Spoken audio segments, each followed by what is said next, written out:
deadly riots over the government's plan to avoid defaulting on its loans. Is that the unemployment keeps rising, and it has to keep rising just because we have an excess supply of goods, which is this is all borrowed money that our and that debt is owned by banks in other countries. Still over wires. M-O-N-E-Y in the form of a convenient personal loan.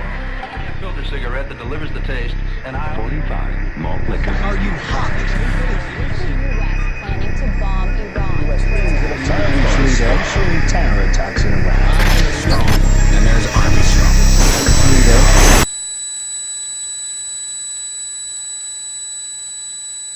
Modern psychology has a word that is probably used more than any other word in psychology.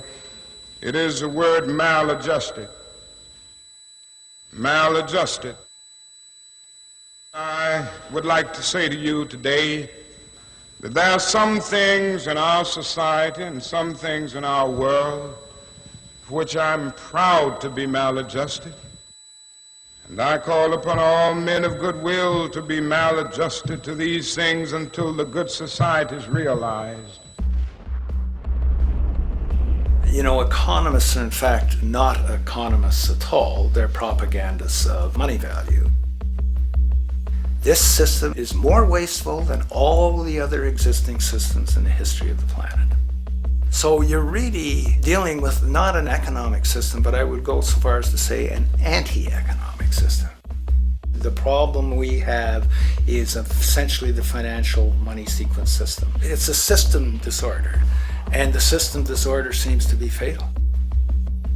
There is no profit under the current paradigm in saving lives, putting balance on this planet, having justice and peace or anything else. Disease supports medicine. It supports doctors and hospitals. But if you really were able to eliminate most diseases, you would eliminate professions as well. You have to create problems to create profit. Crime does create business. We have now roughly 2 million people incarcerated in this country. Many of them are in prisons run by private corporations who trade their stock on Wall Street based upon how many people are in jail. But that's a reflection of the culture in which we live, in which we've all, to one degree or another, endorsed. I think the biggest barrier would be the values that people are taught to uphold that system. At the social level of life organization, it isn't a genetic program or a genetic defect. It's a value system disorder. What you have to understand is that the intellectual culture of a society actually reflects the power interests in that society, the dominant perspective.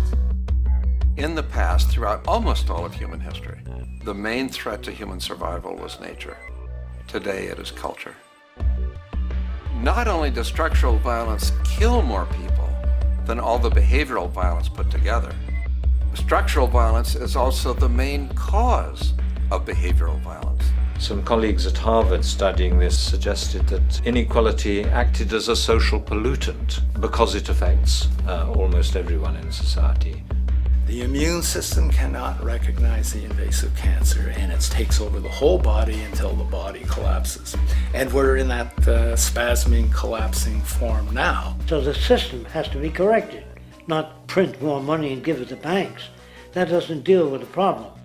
Every level of life organization and life system is in a state of crisis and challenge and decay or collapse. The problems that we have today will continue to go on. This will never go away within a monetary system. It's clear that we're on the verge of a great transition in human life. That what we face now is this fundamental change of the life we've known over the last century.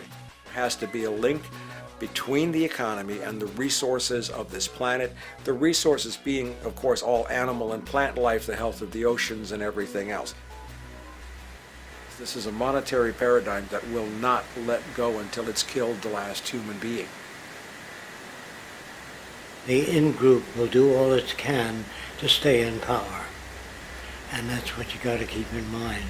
They'll use the Army and Navy and lives or whatever they have to use to keep in power. They're not about to give it up because they don't know of any other system that will perpetuate their kind.